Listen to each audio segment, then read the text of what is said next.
Hello, everyone. Welcome to the Lungleng Show. Today, I have one very special episode with Dr. Himanshu Rai, and he's the director of IIM, which is Indian Institute of Management Indore, which is in Madhya Pradesh. And I'm so glad he's here in Nagaland today and who comes on my show for a conversation. And he's very particularly interested in training for youth and young people in building the next generation leadership. And one very notable thing for me he has done is he has been training the civil service civil servants and many bureaucrats on decision making, on negotiation, and on ethics and morality. He has even trained the civil servants at the Labasna, which is a well-known training institute for the civil servants.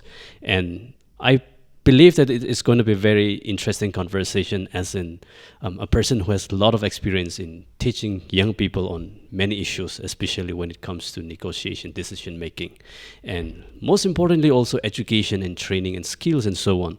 And he is also known as a person who loves mountains. I mean, that's probably one reason that brought him here to Nagaland. So thank you so much, Dr. Himanshu Rai, and I'm glad you are here today. My pleasure. Like the first question, like what brought you to Nagaland today? So two things. I told you that my own personal vision is to help other people realize their true potential. So particularly the youth, and I've been working very, very closely with the youth. The second part is that at IIM Indore, in our mission statement itself, we talk about producing socially conscious leaders. And therefore to actually make sure that socially conscious leadership is in there and it's a part of everyday teaching, is a part of the curriculum, etc. We do a lot of outreach activities. So for example, if I would find a university which has affiliated colleges with it, I would work with that university and train one teacher from each of the colleges affiliated to it on, say, something like financial literacy for women, so that there is a multiplier effect and they can work with the women from the underprivileged sections of the society in whatever area they operate. Now, what brought me to Nagaland specifically was an invitation from a friend of mine, Jami, who said that since she knows that I work a lot with the youth, she said that possibly I should also consider working with the youth in the Nagaland, because there is a mindset which is very inbuilt, given that not many of the young people from Nagaland travel outside of Nagaland. And therefore there is a certain mental setup which possibly needs a fresh perspective, which possibly needs a change. And second, like you said, I'm a mountaineer. Anything which has anything to do with mountains and hills is always attractive to me. So I call Himalayas my spiritual abode. And that's where I think I really come into life, when I'm in the mountains, when I'm in the hills. And I had read so much about Nagaland. For example, even, you talked about negotiation. My book on negotiation, apart from doing other things, it also has an analysis of the entire Mahabharata as a part of negotiation. And one of the things that I realized was in Mahabharata, Arjun, one of the characters, also marries a Naga princess, Ulupi. And therefore, historically, there are several things, Nagaland's culture, Nagaland's food, which I've read so much about. And therefore, I jumped on this opportunity to come and visit Nagaland. And let me tell you, while this is my first visit, this is certainly not going to be the last one. Absolutely, absolutely. Since you mentioned about Himalayas, and that seems to be your journey to Himalayas seems to be your life transforming period of your life. I mean, and you seem to be very fascinated by the Himalaya.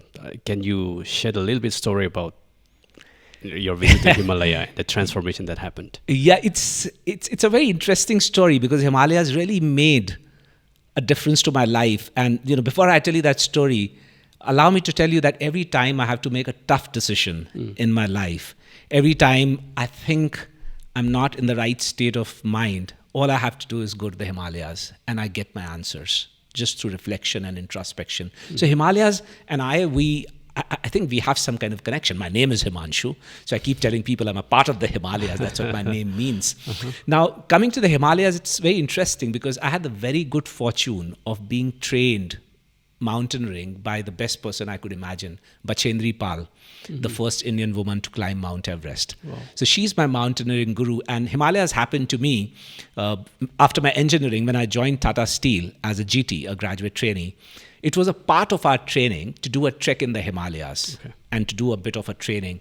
And I still remember I went to Uttarkashi and we were at our base camp. We reached there in the night. Morning, I got up and I got out of my tent, and for the first time I saw the majesty of the Himalayas and I fell in love with them. I somehow thought that I belonged there. And that is what I still feel every time I go to the Himalayas. They teach me lots of lessons. But every time I go to the Himalayas, I feel I belong there. That the Himalayas talk to me. And my own life transformation, once again, happened in the Himalayas. So I was sitting on the top of a Himalayan mountain reading a book. And I had this moment of epiphany when I figured out the purpose of my life. And that is when I got down, I wrote the CAT exam, and I shifted from the corporate world to the academic world. Yes, And therefore, Himalayas have always been there for me. And I think I would always like to be there for the Himalayas. So which part of Himalaya did you go? I mean, Predominantly, I have done the entire Garhwal range. I see. So every trek in the Garhwal Himalayas, I have already done. I've done a couple of peaks there. And then I've also been to Nepal doing the Everest Base Camp. So the only Himalayan part which is left is the northeast one, which I intend to do soon. Wonderful. I think you seem to be one person, a very adventurous person, and who wants to think freely, and who is not, I mean, who would challenge the establishment that makes you think like in a closed door and confine your mind to that. So I think I think you are someone who would like to venture more on the outside world rather than confining your mind to certain things. Absolutely. Yeah. You know, the human mind has the potential to go way beyond what we have been doing. And therefore, one of the things that I always keep telling people is that don't get into that comfort zone where you actually stop seeing things from multiple perspectives. Now, I know it's very difficult for a person to wear multiple lenses at the same time. But it is possible. And it is activity like these. For example, when I jumped off a plane from 13,000 feet. Did you? I did my first skydiving in March this year. And once again, that's again something that I've fallen in love with. So I'm going to do many, many more.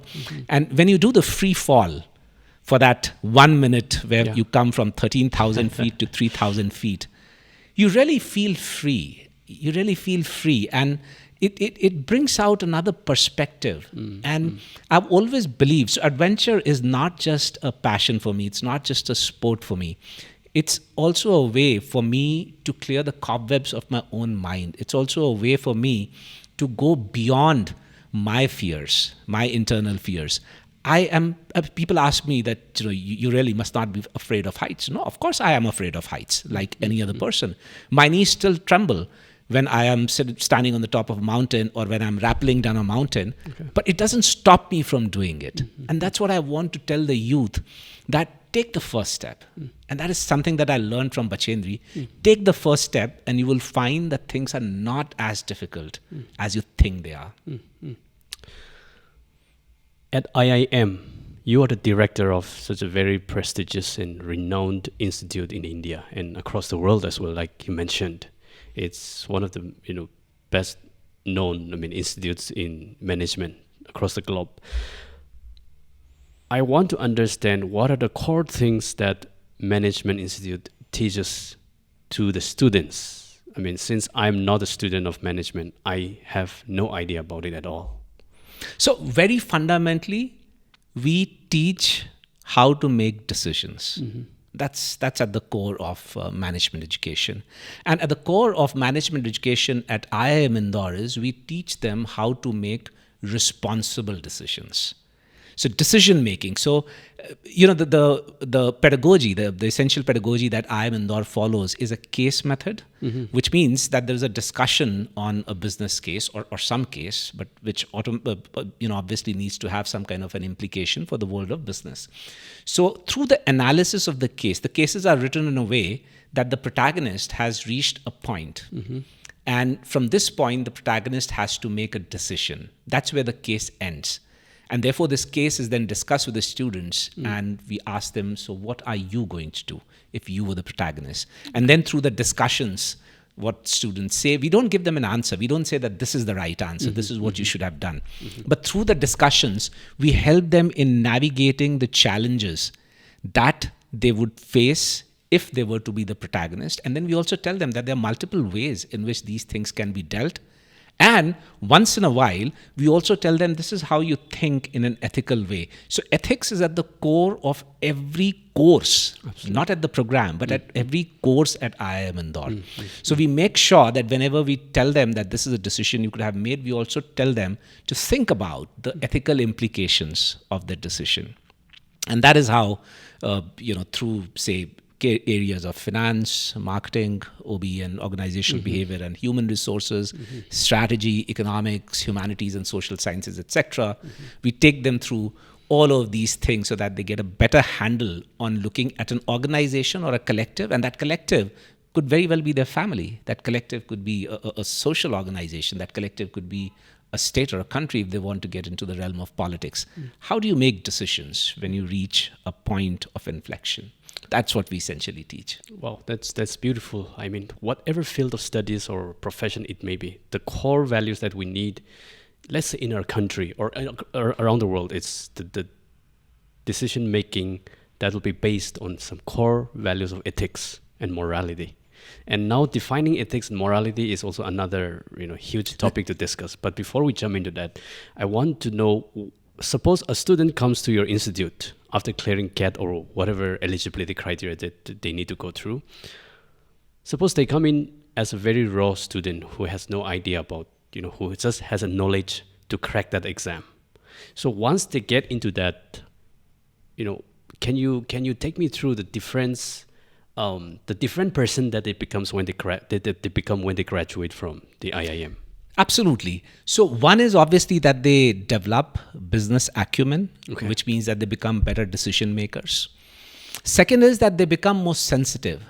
And that has been at the core of our philosophy at IIM Indore. I'll give you two examples of things that we do.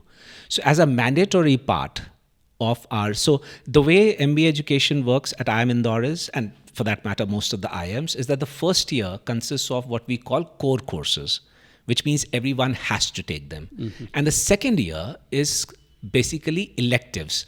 And students can choose their own electives depending on where they see their career going. So some people choose more electives of marketing, some people choose more electives of human resources, some people choose more electives of finance, depending on the kind of aspirations that they have for the future. However, in the core courses, as a part of their curriculum, we have a program called Rural Engagement Program, where all our students have to necessarily go and live in a village for a week. Now, earlier what they used to do, this was one change that I brought about in that program when I took charge of IIM Indore on 31st December 2018. This was one of the first things that I did. Earlier, students used to actually talk to the villagers and then try to understand their problems and then suggest solutions. And I said, no, this is not good. This is not good enough. What we have to do is they must experience it, because it's one thing to get to hear from a person that he or she has to walk a kilometer to fetch water. And it's another thing to actually walk that 1 kilometer, even if it is for 5 days, and fetching that water. So at the least, my students are getting more sensitive. And at best, I think many of them, subsequent to that, actually stay with those problems. And then with the help of district administration, we give them a report. And we tell them as to how this problem can be ameliorated or mitigated. And some of my students actually stay in touch with the administration and try to solve those problems and even become a part of the implementation plan. This is one example. The second program that we do is an elective. However, 90 to 95% students every year take that elective, which means it almost becomes like a core course. And we actually have created a special 10-day window for that. It's called the Himalayan Outbound Program, where all of those students, they go for a trek in the Himalayas. And there they get sensitized to issues of environment and sustainability. Now, not many people know that the Himalayas are also called the third pole. Why? Because they have, in their glaciers, the most amount of water after the two, North Pole and the South Pole. North Pole and South Pole in their glaciers contain most of the potable water in the world. The third is the Himalayas. And 2/3 of the water supply in the Indian subcontinent actually comes from the Himalayas.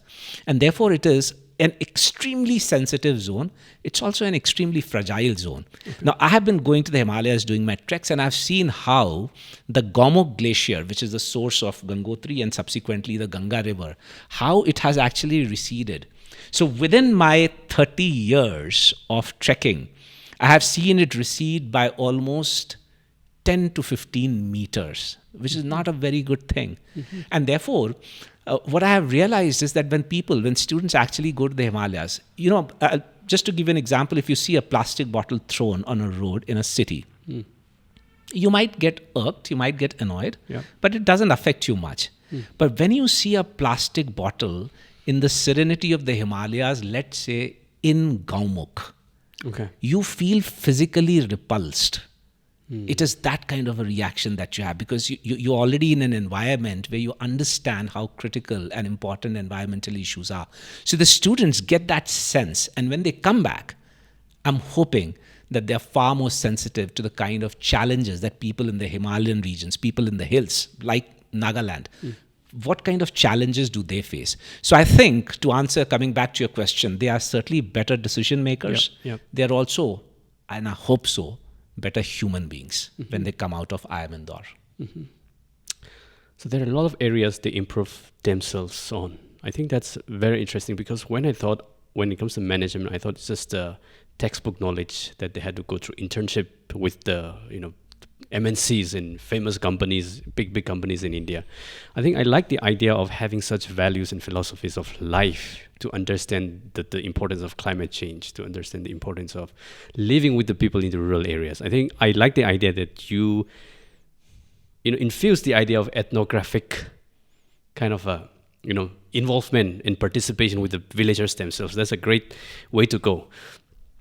Now, when I see students studying in management and so on, I mean, in India, most part of the country, we see many students investing their resources, their time, everything in management, engineering, and so on. But when it comes to Nagaland, or let's say in most of the northeastern states, what we see is our investment goes to mostly competitive exams to become a government employee, which is not wrong or which is not bad. However, that makes me think that maybe we have not ventured enough to the world and to the prospect of studying management and developing all these skills. I mean, maybe our lack of knowledge and ignorance on management and all this business, marketing, finance make us decide not to go for such, profession. That's what I'm feeling right now. So, how do you think our people can also come up and adapt to all these new courses? I mean, not necessarily new, but which is something not very common in our context. So two things over here. And I'm so grateful that you asked me this question because, through you, I can reach to several youth in Nagaland. Even if you are going for civil services, you cannot be a good civil servant. You cannot be a good bureaucrat unless you understand management. So I'm not saying management is the panacea and it can cure all evils. But what I'm saying is that there's a bit of management which is required in everything that you do, in every job that you do. Now, coming to why the youth in Nagaland is trying only for competitive exams which would give them a government job is also about this thing which was there in a generation older to me, even in the northern part of the country. So I belong to the northern part of the country from the state of Uttar Pradesh. And the engineering, by the way, was not my choice. I became an engineer because my father wanted me to become an engineer. So when I was in school, my parents, I come from a very humble background, from a poor family, which then became a lower middle class family. For them, there were only two choices, engineering or medicine. So lo and behold, I'm an engineer. My younger brother is a doctor. Like I told you, in the Himalayas, I figured out the purpose of my life, and that is when I changed my career. Although I was very happy with Tata Steel. Tata Steel is a brilliant company, and Jamshedpur is a great place. But the moment you understand the purpose of your life, you realize that you should be doing something else. In fact, I was speaking at the Kohima Science College today, and I told the youth exactly this. It's not bad if you want to become a bureaucrat or if you want to get into a government service, but please do so because you really want to. Exactly. Not because everyone else in Nagaland is trying to do that. And I think there are two issues over there. One is people normally don't have a personal vision. They don't know what is the purpose of their life. And if you don't know what the purpose of your life is, in that case, do anything. How does it really matter? But if you reflect on the purpose of your life, which means you think about the kind of a world that you would want to be a part of, and then think about how can you contribute and what should you do to create that kind of a world for yourself, because nobody else is going to create it for you. You have to create it for yourself. You will perhaps understand that there are several other things that you can do. It could be management, it could be working with an NGO, it could be even politics, it could be becoming a scientist, it could be becoming a doctor, a researcher, a nurse, a pilot, a soldier. There are many things that can take you closer, but provided you have figured out the purpose of your life. The second thing, like you said, and I have this sense, though I can't say that I've suddenly become an expert on Nagaland, but I have this sense that they believe that the government job is a secure job. And therefore, they're looking at security as well as monetary stability. There is no such thing as stability in today's world. People used to say change is the only constant, so on and so forth. But look at the pace at which technology is changing. Look at the pace at which technology has changed in the last 5 years. It's far more faster than what happened, say, 15 years before that. And it's only going to go faster. And therefore, many of the things that we are going to do today will actually become redundant. Many of the jobs are going to become redundant. And therefore, I would like to urge the youth to open up their minds to other things. And so far as financial stability is concerned, I would like to, through your channel, tell the youth that, look, I'm not being condescending towards money, by the way. Money is important in life. Absolutely. But do remember that money is what money does. Nothing more, nothing less. Which means it's merely an instrumentality. And therefore, instead of focusing on how much money you have, focus on what do you want that money for? What is it that you truly need in life? And like what Mahatma Gandhi said, that this universe has got enough to satisfy every man's need, but this universe will never have enough to satisfy even one man's greed. So therefore, if the youth can differentiate between their need and their desire, desires are unlimited. But if you focus on your need, you will realize that there are quite a few career options which can help you in making money that you need to satisfy yourself. And therefore, this is the second part. And the third is, do remember, you need to pick up a job which you are happy doing, which means every morning you should be charged up that I want to make a difference today. I want to go to my workplace. No point getting stuck up in something that you don't enjoy. So either you should do what you love, or if you did not have that alternative, I would still say, try to love what you do. And I think if the youth starts thinking in this way, that I need to have a personal vision, money is not the only important thing. There are several elements of a career which are far more important than money, so long as you have a hygiene factor, so long as you're making decent money to satisfy your needs. And three, how do you define success for yourself? I think the youth is going to make better career choices, because many a times people define success with reference to how they are doing with reference to others, which is bizarre. You have to define success with reference to your own ambitions, to your own goals, to your own aspirations, to your own vision. The moment you have this mindset change, I think you start exploring. That's true. Sometimes I would get messages, DM on Instagram or Facebook or YouTube, young people asking me, hey, I really want to do something in life, but I do not know how to begin. I do not know what I am interested in. I do not know what I love doing about. But my parents are aging. So I'm stuck between helping my parents and bring financial stability, or exploring and just finding what I love to do in life. As someone who has experience and who have been dealing with young people and with many people's career guidance and so on, how would you like to advise to such people? They wrote to me like with a heavy heart, I would say. That's what I sense from their writings. I would like to draw the lessons from Gita. So the Bhagavad Gita talks about 3 ways in which you can realize your true potential: the Jnana Yoga, the Karma Yoga, and the Bhakti Yoga. Now, if I were to put it into a simple life lesson, the Jnana Yoga would simply mean that you read.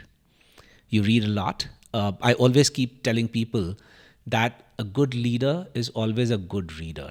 Because when you read, books have the capability of taking you to places that you have not been to. They have the capability of making you meet people that you would not otherwise meet. They have the capability of even instilling and giving you the experiences and emotions that you would otherwise not feel.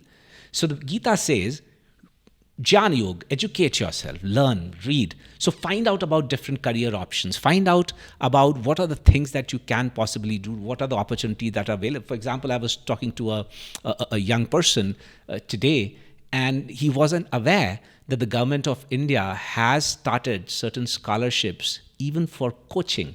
Okay. People who are interested in preparing for the competitive exams, etc. He wasn't aware that a lot of PhD programs in India give you a reasonable stipend, which is good enough for you not just to kind of live and do that PhD work, but also to save some and send it back to your family. So there are many of these opportunities which people don't even get to know about because they don't read. And therefore, my first suggestion is read a lot. Karma Yoga means experiment. People are afraid of experimenting because, and I think this is a failure as a part of our national culture. We don't celebrate failure. We associate failure with a failed person, which is not true. Okay. The opposite of success is not failure. The opposite of success is experience. You get an experience. When Thomas Alva Edison made the bulb, he made it after failing 999 times. Is he a failure? No, he's not. He's one of the world's greatest minds who has ever lived. And therefore, as a culture, I think we need to bring this to celebrate failure. Because till the time we start celebrating failure, we will never have an Apple, a Microsoft coming out of India. And therefore, we need to tell people, particularly the youth, that it's all right if sometimes things don't work out. I mean, I can tell you as a person who's worked in the corporate sector as well as in the academia, if I've taken 10 initiatives, 1 or 2 of them have failed. Does that make me a failure? No, I think I'll become a failure the day I stop trying. Okay. And therefore, they should not hesitate in experimenting. If you think you like a certain thing, experiment, go and work. If you don't like it, you would know. If it doesn't give you joy, leave it and then go again to do something else. So this is the Karma Yoga. And Bhakti Yoga means find a guru. And by guru, I don't mean necessarily a person who, in the religious sense, but it could be a counselor, it could be a friend, it could be someone from your family who you trust, who you don't mind opening up to, who you don't have an ego issue with. So this is called the Bhakti Yoga. So I would suggest that the youth in Nagaland try a combination of these 3, which means start reading more, start experimenting, and look out for people who could be your mentors, who could be your counselors, and who simply help you in understanding and reaching a decision. They should not make decisions for you. So by using a combination of these 3, I think people would be able to figure out the purpose of their life and what they're passionate about. That's fantastic. I mean, that's very simple.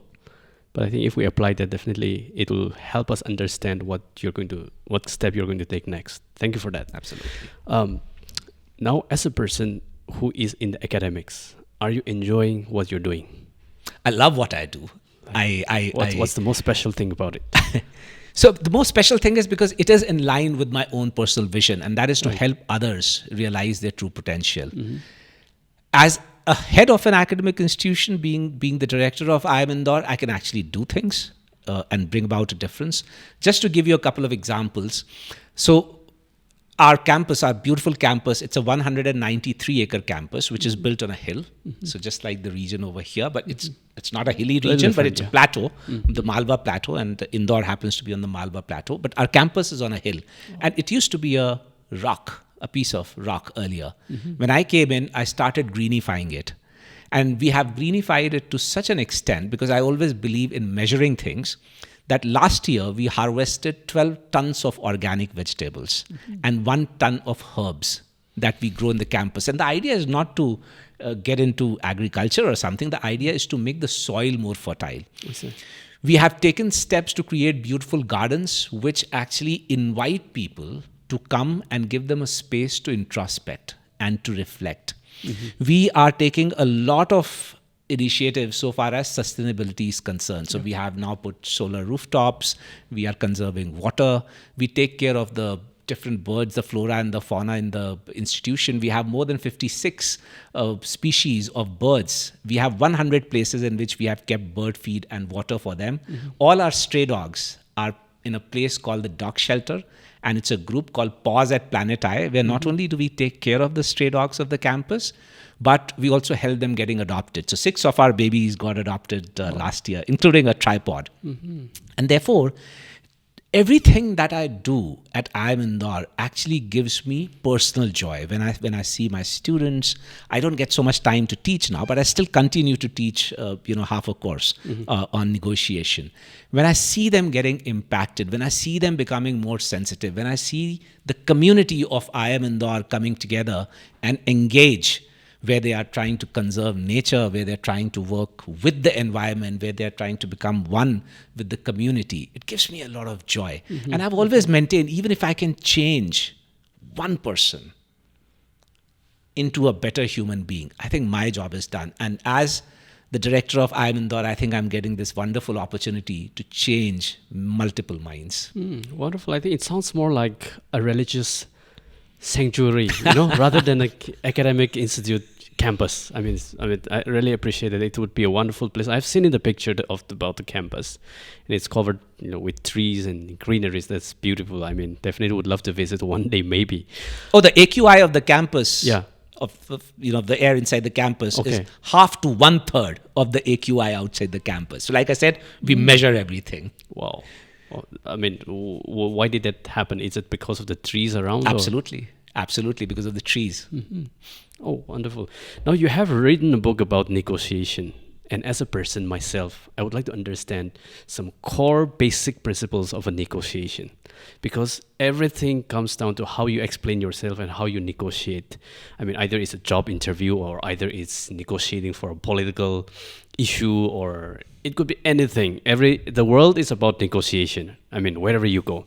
And the Naga political movement, some of the Naga political groups, which we call the underground sometimes, they have been negotiating with the government of India for more than 25 years now. Still, there has not been any conclusion.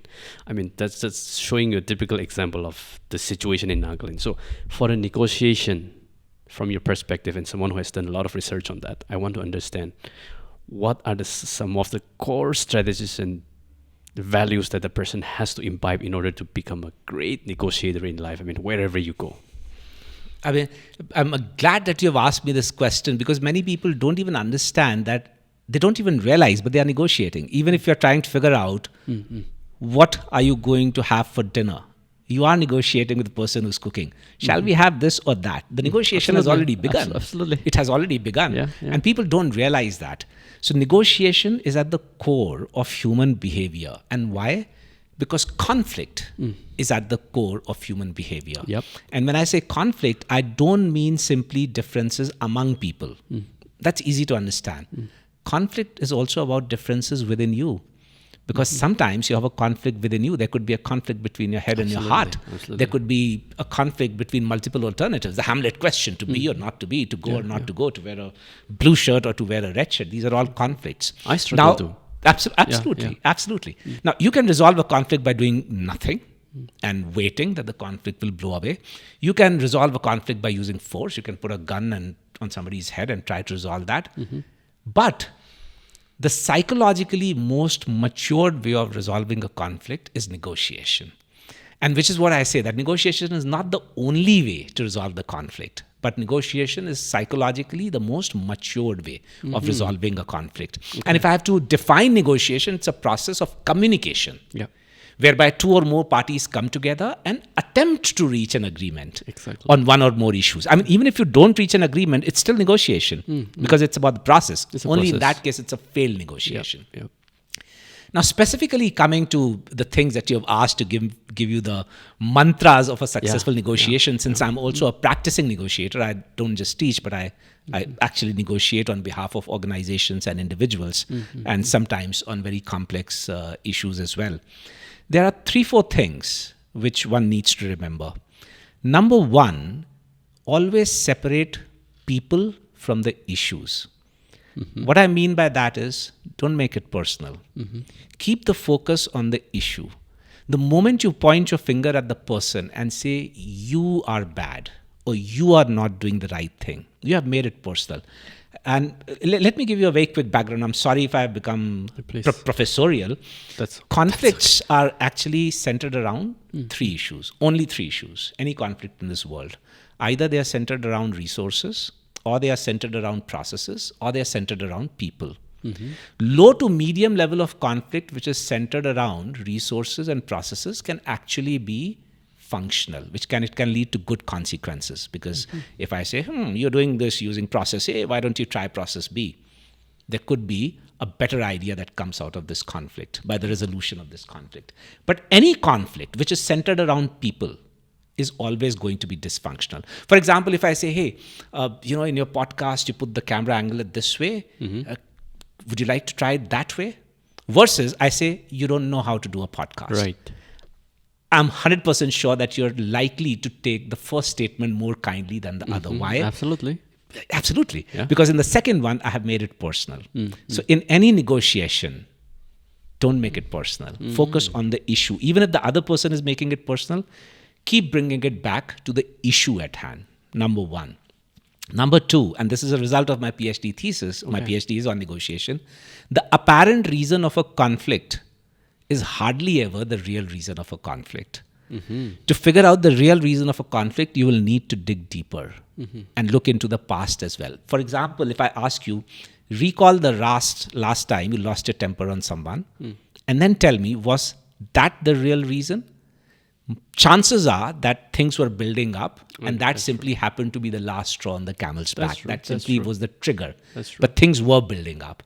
And likewise, in any conflict, dig deeper to find out what is the real reason. So that is the second thing. Third, listen to understand when you are negotiating and not to respond. Most people tend to listen to give a smart answer or to give a retort or a comeback. But you must listen to understand. Why? Because in negotiation, there are two things. One is called position in a negotiation. The other is called interest in a negotiation. Position in a negotiation is the often vocalized stance or posture that a person takes, where the person says, I want this. Whereas interest in a negotiation is often non-vocalized real need that a person has. And you have to listen to understand what is that real need. I'll give you one very quick example. A brother and sister fighting for 20 oranges. They wanted 20 oranges. So the father, in his wisdom, gave 10 oranges to the son, 10 oranges to the daughter. Who was satisfied? Neither, because they wanted 20 oranges. The mother comes back home after work, and she gets to know of this brouhaha. So she goes to the daughter and says, hey, what did you need the oranges for?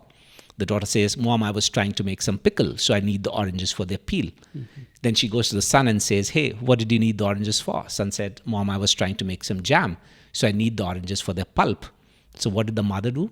She gave the peel of 20 oranges to the daughter and pulp of 20 oranges to the son. Now who was satisfied? Both. So the former statement where a person is saying, I want 20 oranges, is called position in a negotiation. Whereas the latter statement where the person, after discussion, talks about, I need the peel of 20 oranges or I need the pulp of 20 oranges, that is called interest in negotiation.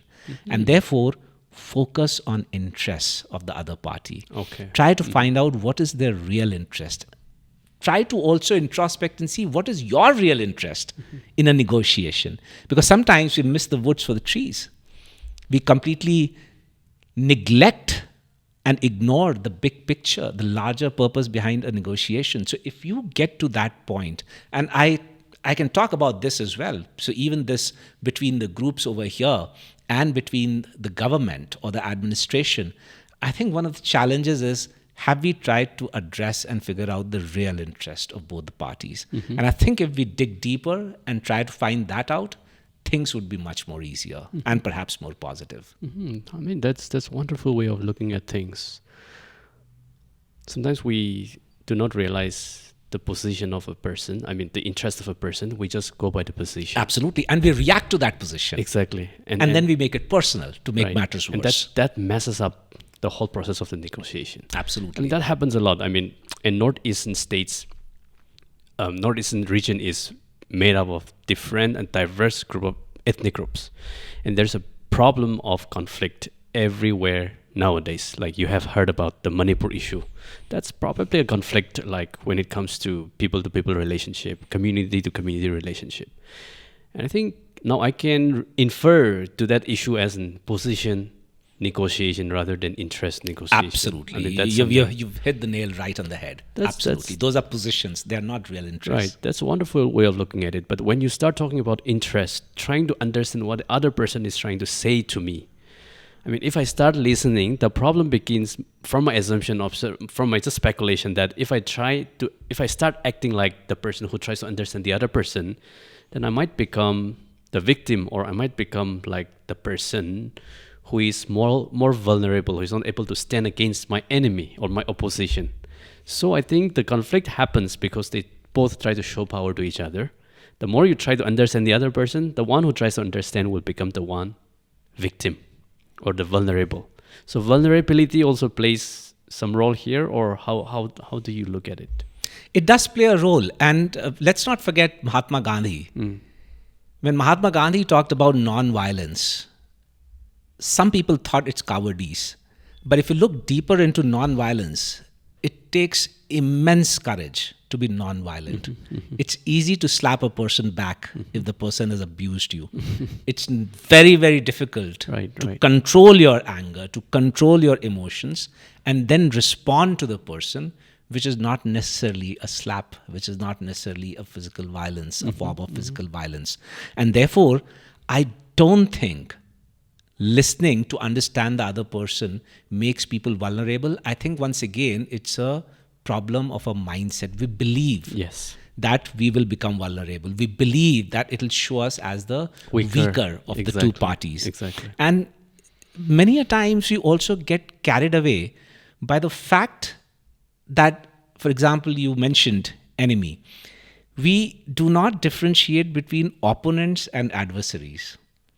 Many a times. For example, if you're debating with someone, you don't call them adversary, you call them opponent, because there's nothing personal about it. Absolutely. You have chosen one side of the debate, the other party has chosen another side of the debate, which means that while you have a disagreement, you still have an element of trust on the basic humanity of the other person. And therefore, even the choice of words, many a times people say, very what's true. In a name? Very true. There's a lot in the name. And therefore, the moment you start addressing the other person as an adversary, you're saying that there is no scope for trust, that there is absolutely no trust. So I think even the choice of words during negotiations, during public discourses, during the speeches that politicians, or even not politicians, let's say the head of these ethnic groups, the people who are leading these ethnic groups make, I think we need to have a change, not just of the mindset, but also of the vocabulary, but also of the communication, because the communication is more powerful than we think. Stories are more powerful than we think. If we can create the right stories, if we can create the right narratives, people will become more trusting of each other. And I think that is what is lacking today. Absolutely. When it comes to the groups and the administration. Totally. We need to build trust, and trust can always be built only through small measures. Start small. Start with one or two things which are easy to do. And then over a period of time, you will start trusting each other. Because and the moment you realize that our grand vision, our larger purpose is exactly the same, perhaps we are looking at it in different ways. It's all a question of which lens are you wearing. But the moment you realize that the universe that you wish to create, which is a more equitable universe, which is a more inclusive universe, where everybody is treated with respect and dignity, where everybody has also the freedom to do things the way they want to, without obviously trampling upon somebody else's rights. If we want to create this kind of universe, I think all human beings want this kind of a universe. Absolutely. All human beings want to live in this kind of a universe. Now, this larger picture has to be created, and then small trust-building measures have to be taken to ensure that there's a greater level of trust. And after that, we may have a disagreement. I mean, and it's okay to have a disagreement. I mean, I clearly will think different from the way you think, etc., etc. But so long as I trust that you and I together are actually thinking about a larger good, disagreements are absolutely fine. We need to bring in that narrative. I know that's going to be difficult, because At some Nothing point, in life which is good is easy. I know. At some point, it sounds very idealistic in a way. I hope you would agree with that. Absolutely. It's And not when people say an easy task. idealistic, Yeah. I always tell them, what will you then aspire for if not Exactly. an ideal world? That's what your aspiration has to be, to Exactly. create an ideal world. Whether you reach there or not is Different besides question. the point, but Yeah. are you coming closer to it or not? Makes Why sense. would you not want a happier world? Makes sense. Why would you want a world where there is such a big difference between the rich and the poor? You would want I'm not saying make everyone equally poor, but make everyone equally have sufficient resources for them to actually realize their true potential. Yep. I think everyone in their right senses would want this kind of a thing. And of course it's an utopian world. It's an ideal world. But unless you and I start working towards it, Yep. we'll never get there. Right. And we have to understand that human beings, by very virtue of who we are, need to collaborate. We cannot be conflicted. Why? Absolutely. Human beings are the only species where a baby takes at least a year and a half to even stand on his or her own feet. And therefore, we necessarily need help of others. Somewhere, somehow, a thought has been built up saying that if you're seeking help, you are the weaker person. Not at all. By very virtue of being a human, as a species, you need help. You need help to even survive. And therefore, as an assertive person, I always keep telling people you have the right to ask for anybody's help. However, as another assertive person, the other person has a right to say no. Yeah. But simply because the other person has said no does not mean that you can't go to that person again or you can't approach others seeking help. Makes sense. So I think we need to build these narratives in the society today. I think that's a beautiful perspective. I mean, as a person from this region, I'm very concerned about a lot of ethnic violence that has happened and that will be happening, and that's also happening currently. I think it's all about, we take the other group as the adversarial group, and we all aim for the total annihilation of that group. We don't have a room that, okay, they may be right, maybe let's just sit down and have a conversation. And most of the violence happen over land issue, the ownership of land, because it has to do a lot with the blurred boundaries when it comes to land. So everything is blurred at some point of time. And in many cases, everything is blurred. So that's why the conflict continues and lingers for years and years. And at last, like you said, that the conflict and the anger has been bottled up and it explodes at last. So the killings and violence starts to happen most of the time. So I think it's a very interesting way of looking at how should we deal with conflict and and differences of opinions and interest. Wonderful. Are you also a spiritual person? Oh, absolutely. Yeah. I mean, how would you define the spiritual realm that you believe in? So my definition of spirituality, and I've also done research on spirituality. I've created a scale to measure spirituality. It's a 3-dimensional 12-item scale to measure spirituality. And one of the things that differentiates my scale of measuring spirituality from others is that it does not necessitate a belief in a higher power. Because most of the earlier scales of spirituality that I came across necessitated a belief in God. Now, while I may believe in God, I refuse to believe that atheists can't be spiritual. And there are many religions who actually are ambivalent about the existence of God or not. Okay. And I think everyone can be spiritual. So that is one. The second, my own definition of spirituality is understanding of your own self, understanding the universe around you, and understanding thereafter the relationship of yourself with the universe. And the moment you understand the relationship, you automatically understand what responsibilities you have. So for example, if I have to draw from one of the scriptures, it says, Om Dyau Shanti, Antariksham Shanti, Prithvi Shanti, Rapah Shanti. Essentially what it means is, what is your relationship with the soil? What is your relationship with the air? What is your relationship with water? The moment you start understanding these relationships, you will start understanding what your responsibility is. For example, if I know this is my father, I automatically know what my responsibility towards him is. If I know this is my sister, I automatically know what my responsibility towards her is. And therefore, if I understand what is my relationship with water, air, soil, people, plants, animals, birds, I will automatically understand what my responsibility towards them is. So this is my definition of spirituality, where you understand, first of all, your own true self, the universe around you, and this relationship. Wow. So does it align with Hinduism? Or how would you define, like, does it align with any recognized religion? No. So your spirituality has nothing to do with religion. It has got nothing to do with Established religion. ones. It's got Okay. nothing to do with religion. It's got everything to do with the various things that I have said, that I have read. Like I said, I've been most influenced by the Bhagavad Gita.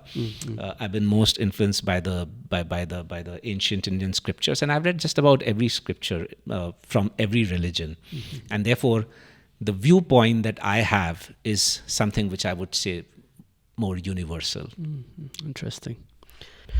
Now I want to understand your perspective on ethics and morality. I mean, ethics and morality. When I study about the Western world from any literature, they are debating about ethics. But in a country like ours, ethics is still the higher standard. We're still not able to abide by the idea of legalities. Everything. I mean, anything that is legal doesn't mean it's ethical. So we are still struggling to abide by the legalities of the society that we have, in the government sector or in a society that we have. But ethics is still far of thing to still think about, because ethics is a higher standard. That's my take. Now, in the government sector, either in even business sector, either for example, in the case of Nagaland church sector, ethics is something very, very crucial, I believe. So, what is your view on ethics? And when it comes to defining ethics, I mean, there may not be recorded or stated ethics as such in the book, but how would you like to define ethics to govern our society, to govern every individual? How do we begin off with that? Your question itself has answers hidden in them, whether you realize it or not. And I'm so glad that you also mentioned morality and you also mentioned legalese. Why? Because these are three different things. Morality, which is a word that has been derived from the Latin root moralitas, means the difference between good and bad. And morality is usually given to you by your religion, by your family, who say this is good, this is bad. Ethics, on the other hand, etymologically is drawn from the Greek word ethos, which means the difference between right and wrong. And right and wrong is different from good and bad. Why? Because ethics are contextual. Right and wrong is contextual. Good and bad are absolute. So, for example, I'll give you an example to kind of illustrate this. Pick up any religious book. It'll tell you speak the truth, no matter what. Now, is speaking the truth always the right thing to do? It's a good thing to do. But is it the right thing to do always? I can give you an extreme example. Let's say a little boy is being chased by a killer. Somehow you know that this is a killer. He's got a gun in his hand. You can't fight him. The boy goes and hides somewhere. Yeah. You have seen where the boy is hiding. Now, the killer comes to you and says, hey, I'm chasing a boy to kill him, and I know that he's hiding somewhere. Do you know where he's hiding? Do you think that speaking the truth is the right thing? I don't think so. So speaking the truth in this context is certainly not the right thing to do. And therefore, what I urge people to do is to think about ethics. I'm not saying ignore morality. But what matters is ethics, because it is contextual. The entire narration of Gita in the Mahabharata is about the right and wrong, where Krishna is also telling Arjun, forget the good and bad of it. You have to do this because this is the right thing to do. Now, even if I have to compare it with legalese, please understand that law is always prospective. When a legal thing comes, then it becomes activated. However, in philosophical terms, law is retrospective in many ways. And what I mean by that is that law kicks in only after an action has happened. For example, let's say I am talking to a student, trying to persuade him about something, and the student thinks in his head, saying, I should slap this person.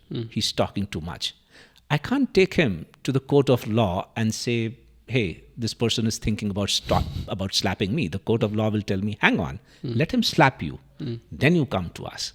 Whereas ethics will possibly stop a person from even thinking that way, that, hey, come on, it's my teacher, it's my partner, it's my parent, so I clearly should not, raise my hands, etc., etc. So ethics is way beyond the law. It is an overarching thing, the difference between right and wrong.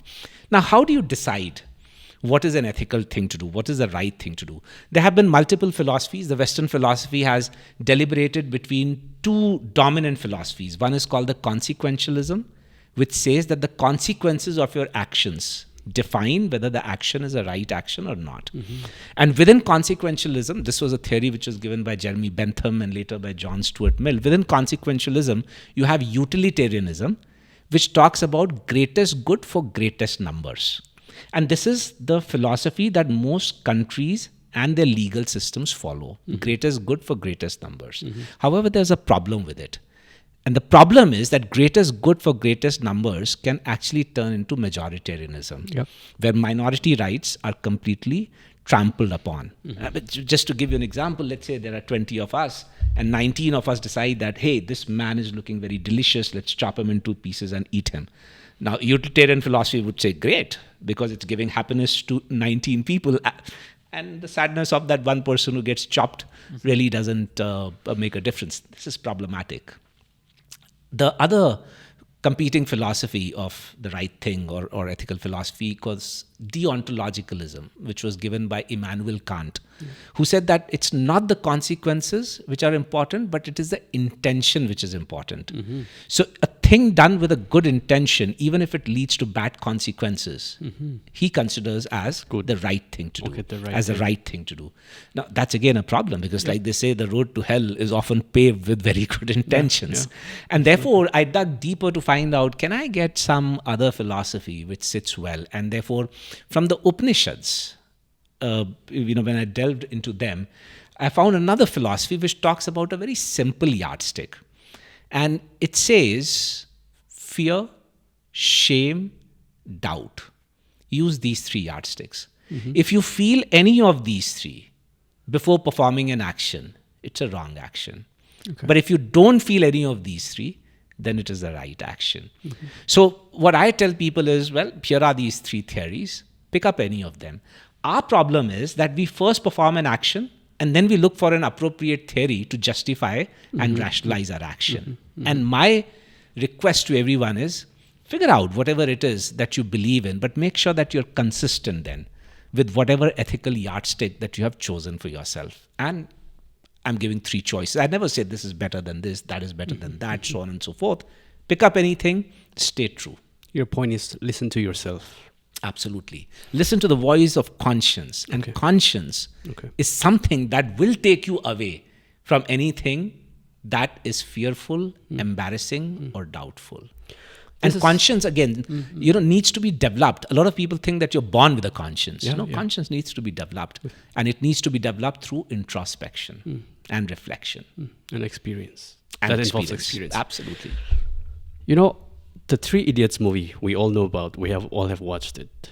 The action of Ranjo was always justified because he was trying to help with all sorts of questionable activities and questionable process.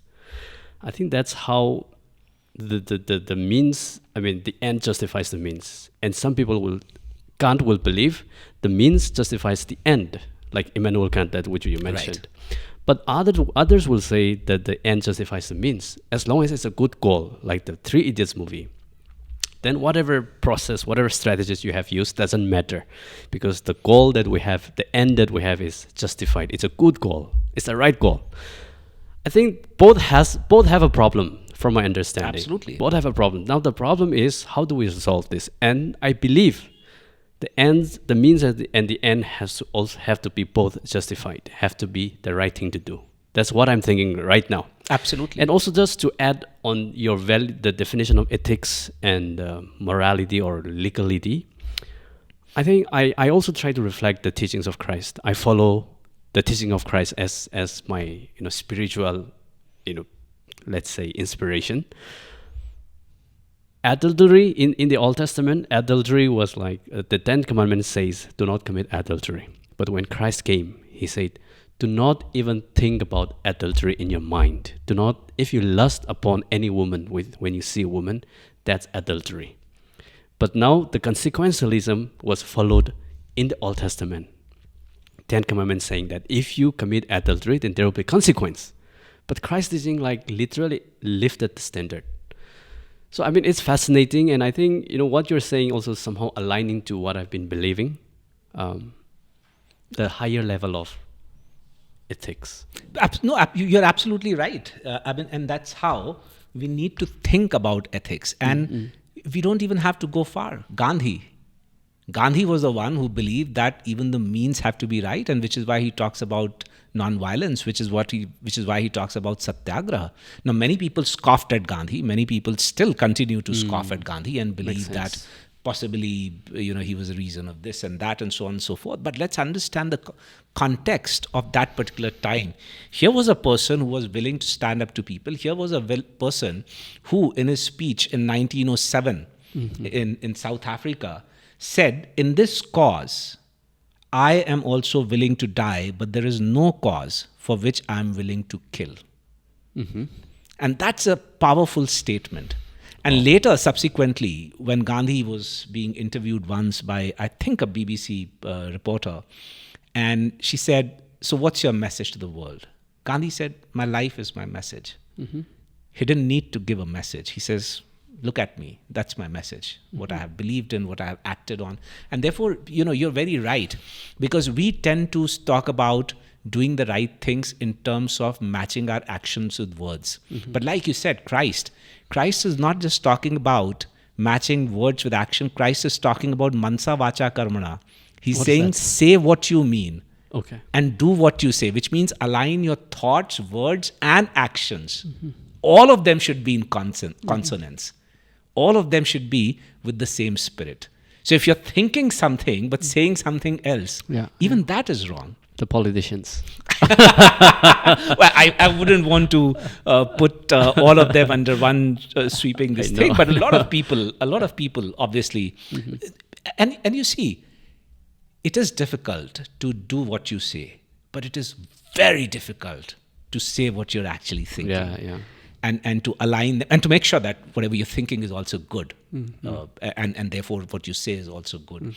However, like I said, this has to be the larger goal. Maybe in our lifetime we will never reach there. That's the point. But at least we have to try and become better human beings. I've once made a statement, when I was speaking, and in my flow, I made a statement. I didn't realize that people looked at it as a philosophical statement, and it was actually turned out to be philosophical. I said, you should never be the same person twice. And when people asked me to explain, I said, you should always be a better person tomorrow as compared to today. A better person day after tomorrow as compared to tomorrow. So don't be the same person twice. Wow. And people said, oh my God, this is such a philosophical thing. I didn't think of it as a philosophical statement at that time. But now when I look back at it, perhaps sometimes, unintentionally we say things which perhaps are very, very meaningful. But this is something that I've believed in. So you will never become that perfect person. Absolutely. But at least be better. A better human being. And I think that's far more important than any other thing.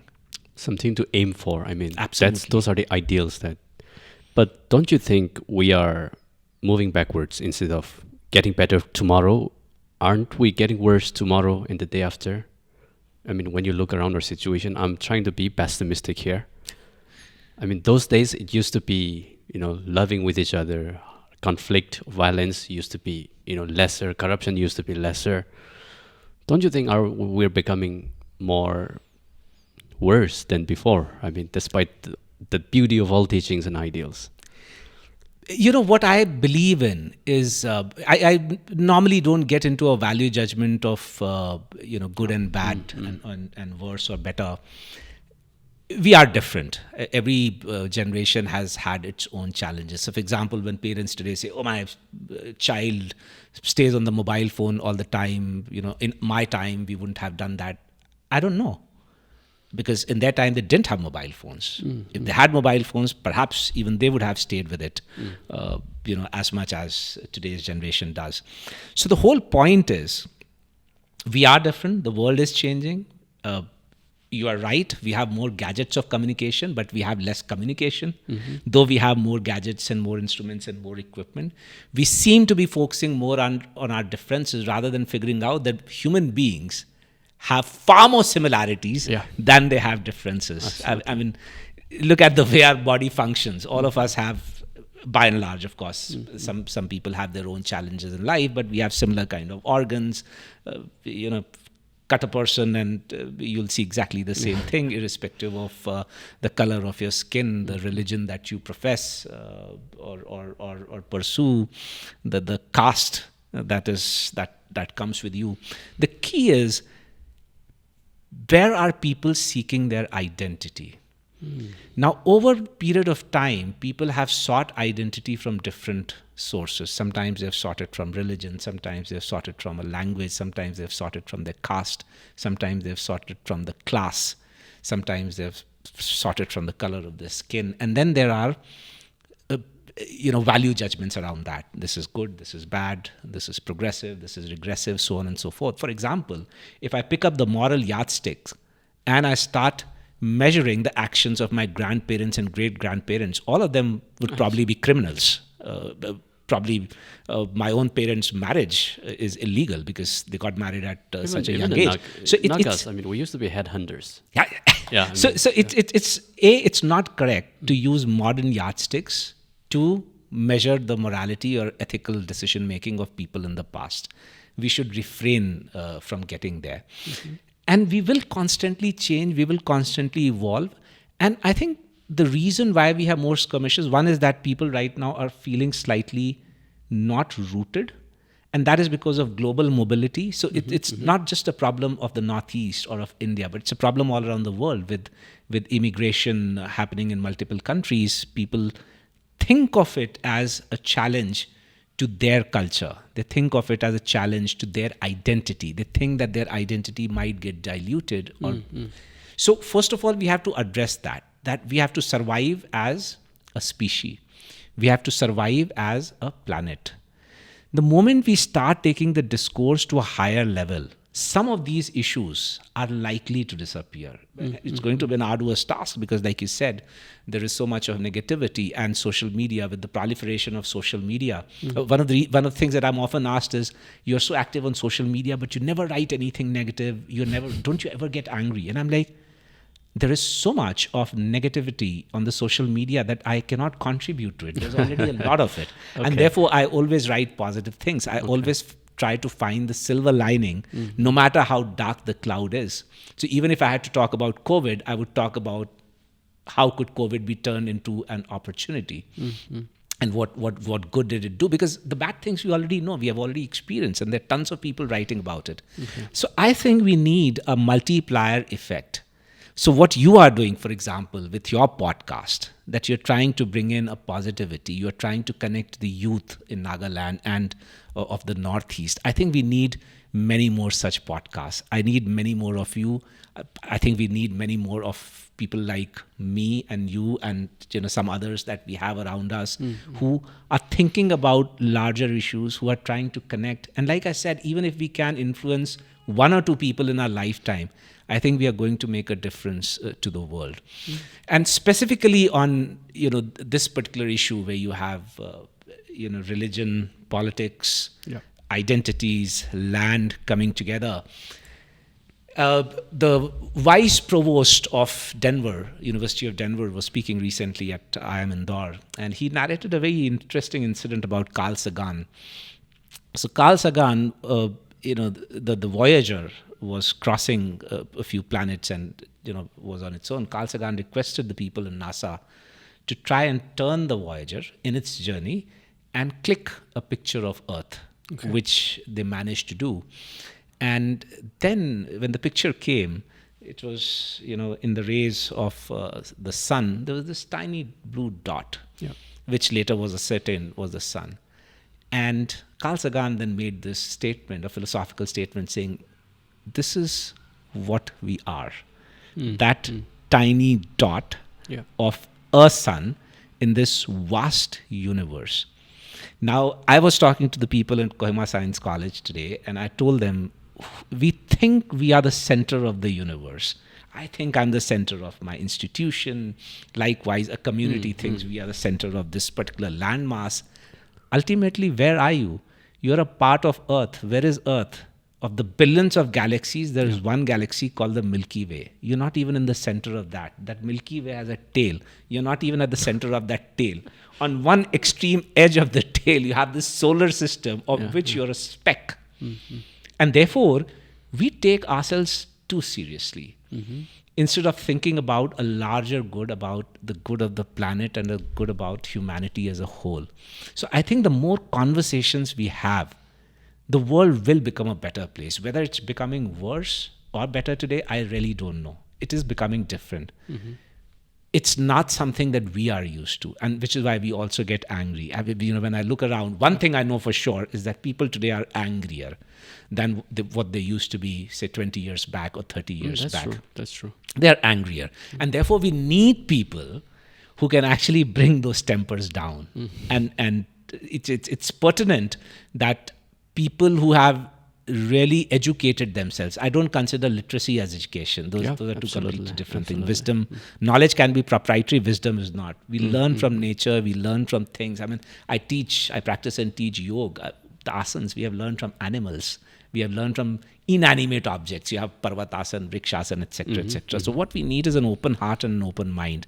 And therefore, if people like us can open a few hearts, open a few minds, I think the world will become a better place. It's been wonderful listening to you.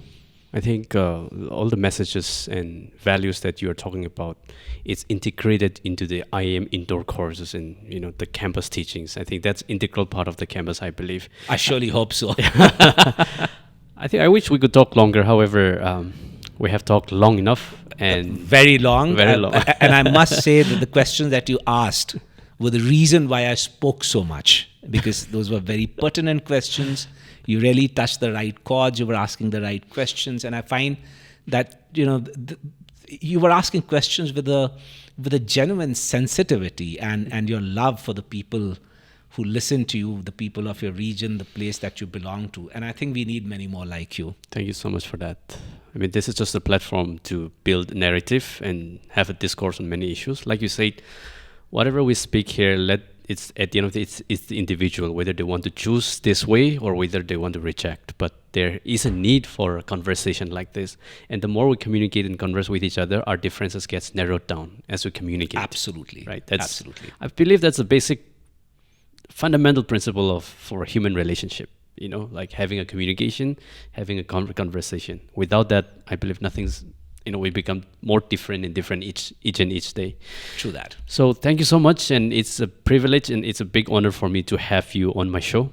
And I believe we get more time to talk about these important issues, and important beliefs and values in the future. And I think you're full of positive outlook, and I admire that. Thank you so much. My pleasure entirely, and it's such a joy being a part of this show. Thank you very much. Thank you so much.